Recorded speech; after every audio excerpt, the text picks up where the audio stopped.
Merci à vous. Et bonjour, en effet, nous sommes en direct de Perpignan, du Grand Café de la Poste. Perpignan, 122 000 habitants. Perpignan, la Catalane, comme on le voit sur les panneaux d'affichage à la rentrée. C'est une des villes, je le disais, une des villes vedettes de ces municipales 2020. Pourquoi ? Parce qu'après des années de gouvernance de centre-droit, on va dire, de droite en tout cas, avec Jean-Marc Pujol qui est avec nous, qui a lui succédé à M. Alduy il y a quelques années. Depuis 2009, vous êtes le maire. Bonjour M. Pujol. Eh bien, cette ville pourrait, en tout cas le Rassemblement national l'espère, pourrait effectivement tomber dans l'escarcelle de Louis Alliot. Bonjour Louis Alliot. Bonjour. Merci d'être avec nous. Si on regarde les sondages, ça n'est pas de la politique fiction. Alors ce qui nous intéresse ce matin, c'est vos propositions. Qu'est-ce que vous proposez pour redonner du lustre à cette ville qui en a beaucoup perdu? C'est cela qui nous intéresse. Et donc, je vous représente, Louis Alliot. Vous êtes en tête des sondages, autour de 30 dans les derniers sondages. Vous êtes évidemment député Rassemblement national, mais ici, vous vous affichez sans étiquette. C'est une des questions qu'on vous posera tout à l'heure. Jean-Marc Pujol, donc maire sortant, LR, élu depuis 2009. Les sondages vous donnent entre 18 et 19 %. Et puis, dans quelques instants, va nous rejoindre Agnès Langevin, qui est la candidate verte, soutenue par le Parti socialiste, vice-présidente de la région Occitanie, autour de 14-15 %. Une question d'actualité, tiens, pour commencer à tous les deux. Samedi se tiendra un grand rassemblement autour de Puigdemont, M. Puigdemont, qui est l'ancien président catalan, député européen, en exil. C'est la première fois qu'il remettra les pieds, si je puis dire, en terre catalane depuis qu'il a été condamné par Madrid. Et ce rassemblement devrait réunir entre 70 000 et 100 000 personnes, beaucoup venus d'Espagne, dans un contexte de peur et de risque réel d'épidémie du coronavirus. Fallait-il, Monsieur Pujol, maintenir ce rassemblement populaire ? Écoutez, je crois Bonjour que... Madame Langevin, nous vous accueillons. Bonjour à vous. Écoutez, je crois que maintenir ou pas, c'est une responsabilité d'autorisation qui est donnée par le préfet ou le gouvernement. Moi, je pense que le risque aujourd'hui est quand même en France bien contrôlé en matière de coronavirus. Et puis, aujourd'hui, rien n'est interdit nulle part, à part un peu en Italie avec des zones de quarantaine. Donc vous suivez la préconisation du gouvernement, c'est ce que vous dites. Louis Alliot, est-ce qu'il fallait d'abord, l'autoriser comme l'a fait le maire, et de le maintenir ? D'abord, c'est le maire qui a proposé à M. Puigdemont le parking sur lequel va avoir lieu le meeting. Ça, est autorisé par le gouvernement, poussé par le député En Marche, Romain Gros. La question que je me pose, qui est candidat au municipal, oui, et qu'on entendra tout à l'heure à midi sur LCI. La question que je me pose, c'est pourquoi 15 jours avant le premier tour des municipales à Perpignan ? Il aurait pu attendre 3 semaines. On est en plein débat ici de la politique de la ville, etc. Et tout d'un coup, va débarquer à Perpignan 100 000 personnes pour le meeting d'une organisation politique étrangère avec M. Puigdemont, contre qui, honnêtement, moi, je n'ai rien. Il est député européen. Moi, je suis un élu de la République. Il a tout le loisir de venir quand il veut. Mais je trouve que ça vient quand même perturber la campagne électorale municipale. Soupçon de récupération, on dirait. C'est évident. C'est ce que vous dites, pourquoi le vote catalan Oui, même si le vote catalan est politiquement ici, électoralement assez modeste, il n'en demeure pas moins que M. Puigdemont viendra demain, reçu par M. le maire, reçu par la gauche au Conseil général, et j'ai dit, M. Gros, on fera ses choux grands, le recevant à sa permanence. Voilà, c'est un objet politique externes qui viennent dans cette campagne municipale. Madame Langevin, bonjour. Merci de nous avoir rejoints. Alors, récupération, est-ce que vous irez au meeting ? Alors, je participerai au meeting, bien sûr, pour témoigner de ma solidarité avec les prisonniers politiques catalans, parce que au XXIe siècle, en Europe, finalement, laisser le sort d'un peuple, son choix d'autodétermination aux juges et à la police, pour moi, c'est vraiment insupportable. Ça, c'est une chose, mais à 15 jours du premier tour des municipales, est-ce que c'était pertinent d'autoriser ce meeting ? C'est ce que compte. La solidarité est toujours pertinente, excusez-moi. Il est là le sujet. C'est une solidarité envers quand même quelqu'un aujourd'hui qui est un député européen. Et Perpignan est une terre d'exil et une terre de solidarité. Et dans un contexte de coronavirus, c'était ça ma question initialement, Oui, Madame là, Langevin, est-ce que c'est pas un non, problème? mais vous voyez, là, ce c'est toujours les mêmes propos de complot, d'instrumentalisation. Moi, je fais confiance aux électeurs. Ils font faire leur choix en fonction des propositions, des programmes, et pas d'un événement auquel ils participeront ou pas. Ils ont leur libre arbitre. Il faut arrêter de toujours surinterpréter les décisions que les uns et les autres peuvent prendre. Alors, la campagne municipale, on y entre de plein pied en 20 secondes maximum. Est-ce que vous pouvez me dire, vous, par exemple, Madame Langevin, pourquoi vous êtes légitime, vous seriez la candidate idéale pour succéder à Monsieur Pujol? 20 secondes. Parce qu'avec mon équipe, nous proposons des solutions très concrètes pour améliorer la vie des Perpignanaises et des Perpignanais, changer leur quotidien, créer de l'emploi autour des métiers de la transition écologique, et parce que nous incarnons le renouveau et aussi le volontarisme et la détermination politique. Monsieur Pujol, pourquoi souhaitez-vous vous succéder? Parce que j'ai commencé un travail pour faire de Perpignan une destination, pour renforcer l'attractivité de cette ville. Ce travail a commencé en 2014. Je rappelle que j'avais aussi M. Alliot contre moi et je l'ai battu. Et donc ce travail, aujourd'hui, je compte le continuer avec des projets concrets, pas uniquement des illusions, pas uniquement des paroles verbales, excusez-moi du terme, mais avec des projets concrets. Et les Perpignanais vont pouvoir voir ce qui a déjà été fait et ils vont pouvoir compter sur ce qui sera fait. Louis Alliot, en effet, ce n'en est pas votre coup d'essai. Comme on dit, en 2014, vous aviez échoué avec 45% des voix. Vous étiez arrivé en tête au premier tour et puis le Front républicain vous a battu. Pourquoi souhaitez-vous, en 20 secondes, devenir le maire de Perpignan? Parce que Mme Langevin est vice-présidente de la région Occitanie, elle a des moyens, elle est à la tête de cette région et on voit le résultat qui est catastrophique en Occitanie, au demeurant qui a oublié le pays catalan. Hein. C'est eux qui ont fait ce choix-là. Et monsieur le maire de Perpignan, lui, est là, maire depuis 2009, mais élu de la ville depuis 1989.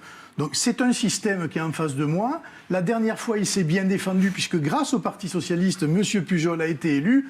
Cette fois-ci, je pense que les Perpignanais ont vu l'état de Perpignan, de la politique qui a été menée, et il faut dire de la catastrophe qui est à la fois de gauche dans cette ville et de centre-droit, et donc il faut tourner une page. Voilà pourquoi je suis candidat, et je pense que je l'emporterai. Il n'y aura pas de plafond de verre cette fois? Non, mais quand j'ai gagné au majoritaire à 2 tours en tant que député, il y avait, paraît-il, un plafond de verre. J'avais La République En Marche contre moi, soutenu encore une fois par les socialistes, les Verts et une partie des LR, et pourtant j'ai gagné. Donc je ne vois pas pourquoi ça se renouvellerait. Votre plafond de verre, c'est votre capacité de travail et votre capacité à sortir On le Perpignan. voit, vous, votre capacité de travail, chère madame. Vous pouvez me dire où vous en êtes, Madame Langevin, les circuits courts en Occitanie, vous pouvez me dire où c'est que vous en êtes? Alors, une question, une réponse. Vous avez passé, oui, vous êtes passé dessus assez vite. Non, toutes les cantines. C'est faux.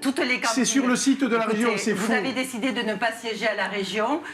Oui, vous avez décidé de ne pas siéger à la région. Je n'ai pas été élu. Oui, parce que vous êtes planqué en 5e position de la liste. Vous racontez n'importe quoi, mais c'est pas grave. Alors, on va parler du chômage, d'accord? Le chômage, la situation de Perpignan dans ce bout de France est très mauvaise. 23% de taux de chômage par rapport aux actifs, avec une pointe de 50% dans plusieurs quartiers, un taux de pauvreté très élevé. Ben, tiens, Louis Alliot, vous dites, je ferai revenir les entreprises. Avec quelle recette? Avec de l'attractivité, en mettant des terrains à disposition, en exonérant fiscalement les entreprises qui viennent s'installer sur le territoire. Les exonérations fiscales, lesquelles sur les entreprises. Là, nous avons un taux de CFE qui est un des plus élevés de France, rapport de la Chambre régionale des comptes de 2017. Mais pas que cela, on est dans une situation particulière. Le TGV, la ligne à grande vitesse, n'est toujours pas à Perpignan, promis par tous les politiques ici depuis 20 ans maintenant. Il y a le tronçon, écoutez bien, Montpellier-Béziers, avec les gens qui nous gouvernent aujourd'hui, 2035. Oui. Ça veut dire que le TGV à Perpignan, c'est pas 2050. Mais il faut se mobiliser, il faut faire du bruit, il faut interpeller les pouvoirs publics. Les politiques que j'ai en face de moi ont été au gouvernement. Madame Langevin est vice-président de la région Occitanie, socialiste, dont Mme Delga était ministre de François Hollande. Ils n'ont rien fait. Monsieur Pujol et du parti des LR, il y avait 6 parlementaires LR sous Nicolas Sarkozy. Ici, il y a eu des choses convenables de fait, mais il n'a été rien fait. Donc, à un moment donné, vous savez, les électeurs jugent l'arbre à ses fruits. Et ils n'ont pas su faire la politique qui convenait pour ce territoire. On va parler d'économie, monsieur Alliot, c'est le magicien, n'est-ce pas? Il est en politique depuis tellement longtemps, multi anti-récidiviste, s'est présenté par tout ce qui se passait. Et aujourd'hui, il parle à quelqu'un qui vient de la société civile, qui a créé des emplois à Perpignan par son travail, qui n'est pas son cas à lui. Qu'est-ce que vous en et savez qui fait aujourd'hui, parce qu'il parlait de politique de terrain, mais je l'ai faite avant lui. Vous créez du chômage. Aujourd'hui, la politique de terrain est très claire. Nous avons vendu l'an dernier pour 12 millions d'euros de terrain économique. Et cette année, pour 8,5 millions d'euros, les entreprises s'installent comme Computer Center. Et je suis très étonné de voir des gens qui n'ont jamais eu d'activité économique, qui parlent d'activité économique. Ouais. Moi, j'en fais, j'en réalise. Et aujourd'hui, il y a des entreprises qui s'implantent à Perpignan tous les jours. Est-ce que vous estimez que vous avez un bon bilan ?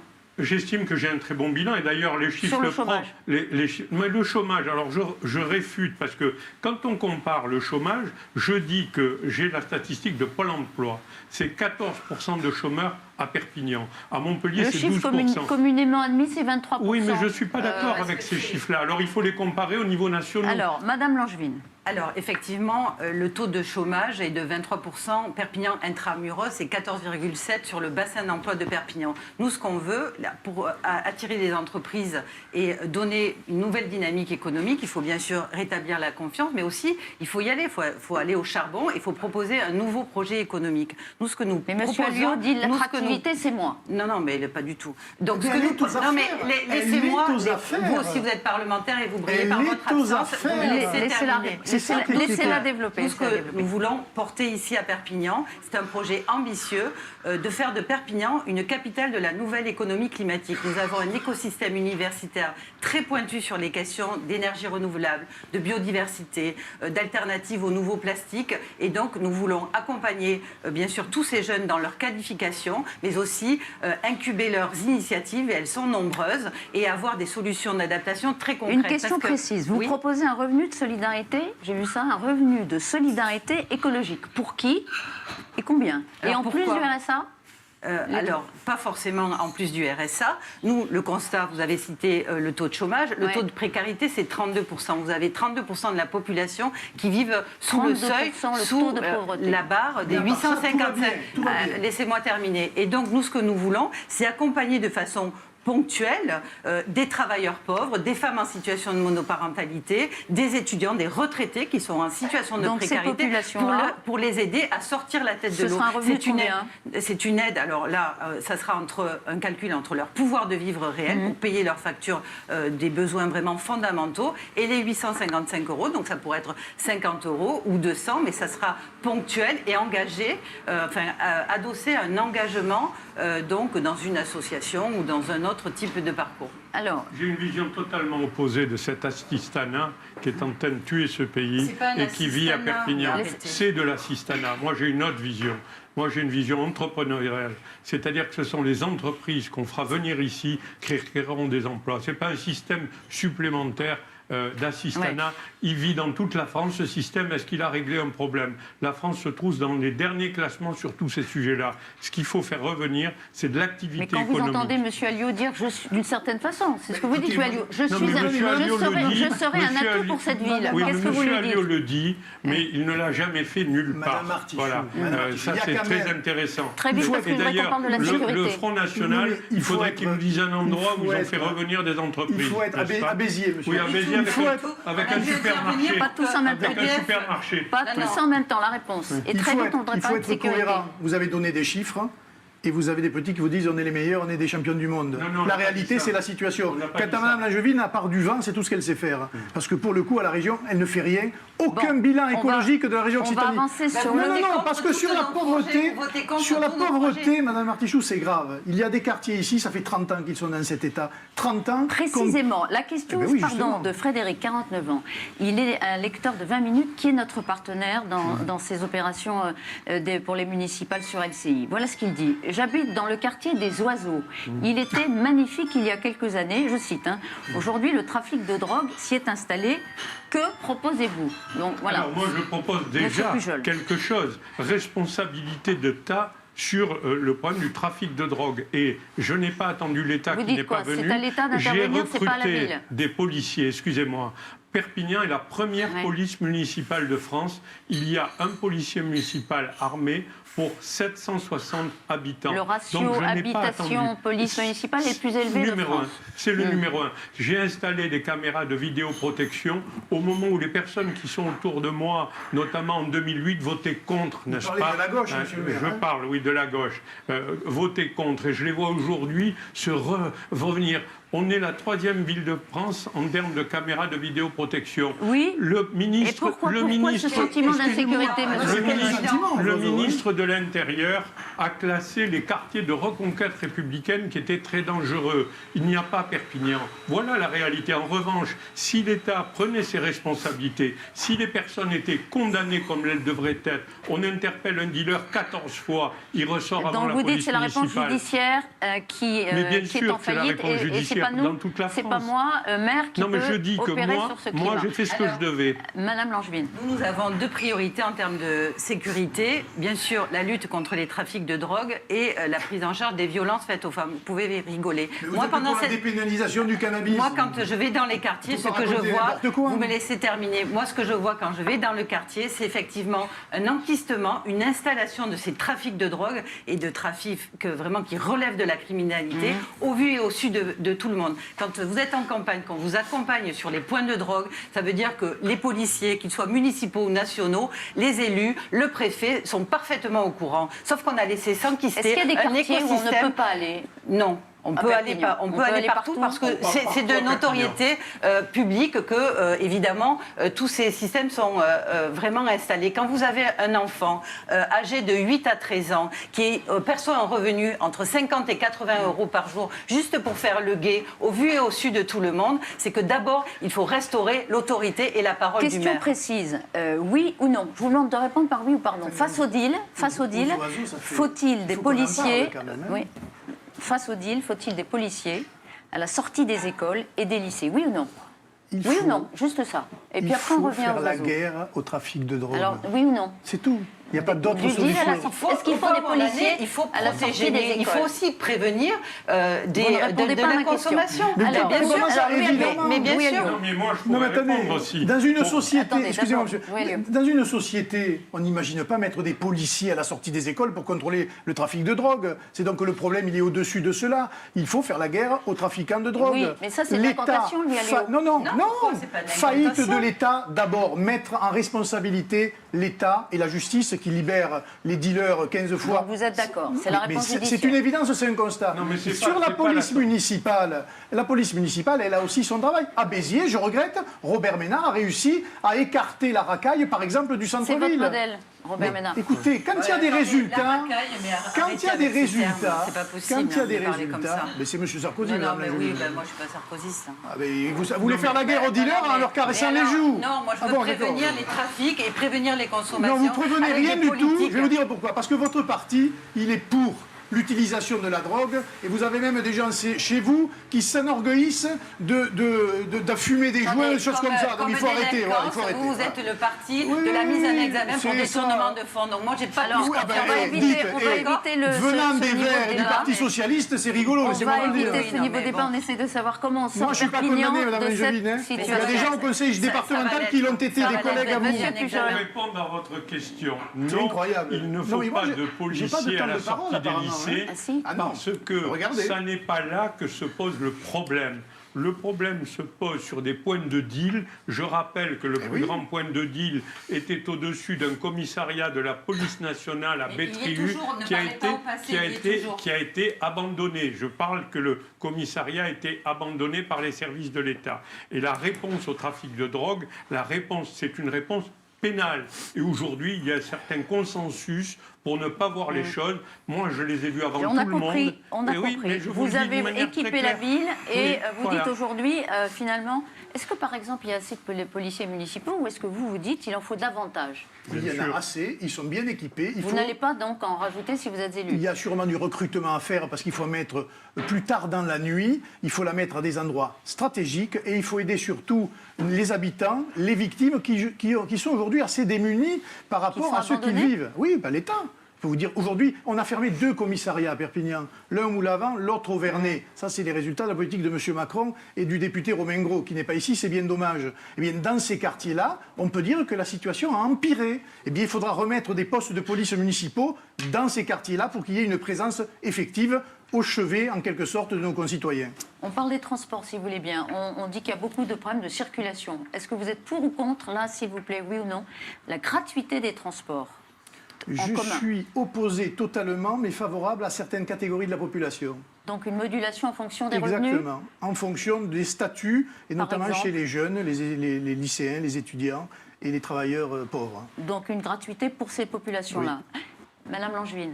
Au regard de la situation perpignanaise et de la faible fréquentation, nous mettrons en place effectivement la gratuité des bus, d'abord le week-end, puis pendant des périodes comme Visa ou Noël, pour effectivement à la fois prendre ce temps d'investissement sur des bus à haut niveau de service. Mais donc nous sommes comme à Dunkerque pour la gratuité. C'est une question de relèvement évidemment de l'exigence environnementale, mais aussi du pouvoir de vivre des habitants. Mais la gratuité n'existe pas, c'est un mensonge. Parce que des comment choix trouver politiques, les des choix 28 millions d'euros qu'on prend dans la poche du versement de transport des entreprises et les 6 millions d'euros qu'il faudrait prendre dans la poche des contribuables perpignanais pour assurer la gratuité. C'est un mensonge. La gratuité, c'est quelqu'un qui paye. Je rappelle qu'il n'y a que 37% de Perpignanais qui paient des impôts. Ça voudrait dire leur demander de payer à eux pour ceux qui n'en paient pas. Voilà ce que c'est la gratuité. Louis Alliot, pour finir, l'étiquette RN, ça a payé, ça a eu payé, ça ne paye plus, comme disait Fernand Reynaud. J'ai été élu député avec l'étiquette RN, ça ne pose pas de problème. Simplement, sur ma liste, il y a des gens qui ne sont pas du RN. Je ne vais pas leur imposer une étiquette qu'ils n'ont pas. Et donc, on part sur un projet, sur une équipe ouverte, mais vous allez partout dans Perpignan, on vous dira Louis Alliot, il est RN et ça pose aucun problème. Vous avez entendu ce que Marine Le Pen a dit l'autre jour au grand jury sur LCI. C'est la bouteille de coca, si on enlève l'étiquette, on la reconnaît toujours. Mais elle a raison, ça passionne que les journalistes. Mais ici, je peux vous dire, moi, tous les citoyens, ils me connaissent, ils savent ce que je veux faire, et c'est fini, il n'y a pas de Marine débat. Le Pen, elle viendra faire un meeting avec vous? Non. Ici? elle Donc vous ne viendra le souhaitez pas? Elle est allée, c'est pas que je ne le souhaite pas, elle est allée... Parce qu'elle fait le tour Oui, elle fait le tour, municipal. mais elle ne peut pas être partout, d'abord. Et ensuite, sur Perpignan, moi, j'ai bâti une stratégie depuis longtemps et je m'y tiens.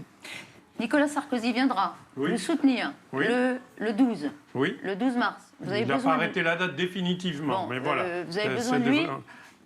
C'est un ami, j'ai participé à sa campagne électorale dans son équipe et bien sûr, il va venir montrer ici que la droite est capable de faire face à ce parti populiste qui s'appelle le Front National, qui ici avance masqué.